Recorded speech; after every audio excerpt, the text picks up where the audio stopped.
दोस्तों, एक constable hotel के रेस्टोरेंट पर आकर बैठता है। एक कप चाय का ऑर्डर करता है। तभी एक आवाज़ आती कि हराम का खाने की आदत है। पास में बैठा एक लड़का उससे जब ये बात कहता है तो उस कांस्टेबल की उस लड़के से झड़प होने लगती। झड़प इस कदर बढ़ जाती कि वो लड़का जाकर थोड़ी दूर पर होटल में जाकर जहाँ कढ़ाई में जो तेल खौल रहा होता है उस कढ़ाई को लाकर उस कांस्टेबल के ऊपर उड़ेल देता है। कांस्टेबल की हालत इतनी जर्जर हो जाती है, इतनी खराब हो जाती है कि वो अपनी जान बचाने के लिए पुकार करने लगता है। तभी पास की भीड़ जो होती है वो इकट्ठा हो जाती है और ले जाने के बाद उसको एक हॉस्पिटल में भर्ती कराया जाता है। और दोस्तों, उसके इस घटना के बाद एक महिला और उसकी बेटी का कत्ल हो जाता है। तभी पुलिस जो होती है वो हरकत में आ जाती है और चारों तरफ से भगदड़ मच जाती है। माहौल इतना ज़्यादा खराब हो जाता है। तरफ से एसडीएम को घेर लेते हैं। जब एसडीएम जो होता है उसको कातिल पर कार्रवाई का आश्वासन देता है। तभी जो भी एक भीड़ होती है, भीड़ उनसे कहने लगती है कि इसको भी मारो। मीडिया रिपोर्ट के अनुसार भीड़ जो होती है एसडीएम पर हाथ छोड़ देती है, 2-3 हाथ उस पर पड़ जाते हैं। तभी एक एक्टिव पुलिस वाला जो होता है उसको भीड़ से एसडीएम को खींच कर ले जाता है। किसी तरीके से एसडीएम की जान बच जाती है। आखिर दोस्तों, माजरा क्या होता है जानते हैं। नमस्कार दोस्तों, क्राइम स्टोरी में आपका स्वागत है। मैं अफसर सिद्दीकी। अगर आपने हमारे चैनल को सब्सक्राइब नहीं किया है तो सब्सक्राइब जरूर कर लें। झारखंड के सूरजपुर के इलाके की ये घटना है। रात का समय होता है, पेट्रोलिंग का समय होता है। एक हेड कांस्टेबल जिसका नाम तालिब शेख होता है जो रात की ड्यूटी पर होता है। ड्यूटी करने के बाद जैसे ही अपने घर पर पहुंचता है तो देखता है घर पर आवाज़ लगाता है, उसे कोई दिखाई नहीं देता है। लेकिन उसके घर का सामान जो होता है बिखरा पड़ा होता है और कुछ ब्लड जहाँ तहाँ बिखरा पड़ा होता है। लेकिन उसे कुछ समझ नहीं आता है, वो बहुत ज़्यादा परेशान हो जाता है। उसकी बीवी जिसका नाम मेगू शेख होता है और उसकी बेटी आलिया जो लगभग 16 साल की थी, वो भी दोनों लापता होते हैं। वो पुलिस में इस बात की जानकारी देता है।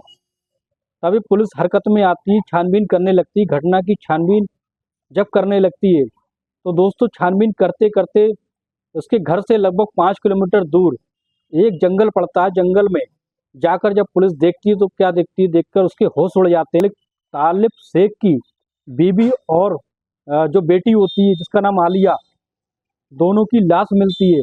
नग्न अवस्था में दोनों की लाशें मिलती हैं। जब लाशें बरामद होती हैं, इस बात की जब खबर मोहल्ले पड़ोस की और दूर दूर के लोगों में फैल जाती है तो जनता में आक्रोश आ जाता है। मोहल्ले पड़ोस वाले लोग जो होते हैं वो आक्रोश में आ जाते हैं। आने के बाद वो उसको थाने को घेराव करते हैं और इस तरीके से एसडीएम वहां पर आता है आश्वासन देने के लिए कि जिसने भी ये किया उस पर कार्रवाई होगी।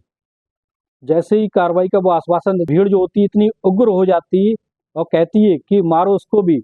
2-3 हाथ जो होते हैं वो एसडीएम पे पड़ जाते हैं। पुलिस वाला जो एक्टिव पुलिस वाला जो होता है एसडीएम को खींच के ले जाता है। और अगर वो खींच के नहीं ले जाता सही समय पर तो इस घटना के शिकार जो होते हैं वो एसडीएम साहब भी हो जाते हैं। मीडिया रिपोर्ट के अनुसार ये पता चलता है कि मोहल्ले पड़ोस वाले लोग जो होते हैं, कुलदीप साहू नाम का एक व्यक्ति होता है, बड़ा दबंग टाइप का होता है। उसकी जो कबाड़े का कारोबार होता है, उसकी छवि होती है बहुत ज़्यादा खराब होती है। पूरे शहर में जो चोरी का माल खरीदता है, इसलिए पुलिस जो होती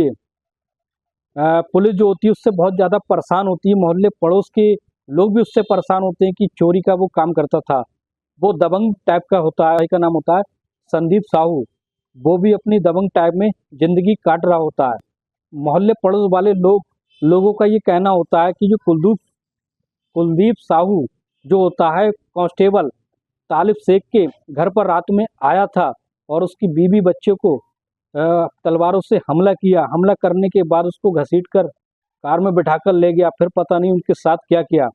जब ये बात की जानकारी लोगों में फैल जाती, कुलदीप साहू ही इस घटना का जिम्मेदार है, उसने ही उसके तालिब शेख की बीवी बच्चे की हत्या की है। तो जनता और ज़्यादा क्रोध में आ जाती है और उसके घर को फूंकने की कोशिश करती है, उसके घर को घेर लेती है। लेकिन उसके घर पर जो उसके परिवार वाले होते हैं कुलदीप साहू के, पुलिस जो होती है सही समय पर निकाल कर ले जाती है। इस तरीके से घर को भीड़ जो होती है वो पूरी तरीके से आग के हवाले कर देती है और जगह जगह पर बसों को, कारों को फूंक दिया जाता है। दोस्तों, जैसे ही लोगों को पता चलता है कि कुलदीप साहू ने ये सब कराया, तभी भीड़ जो होती है उग्र हो जाती है।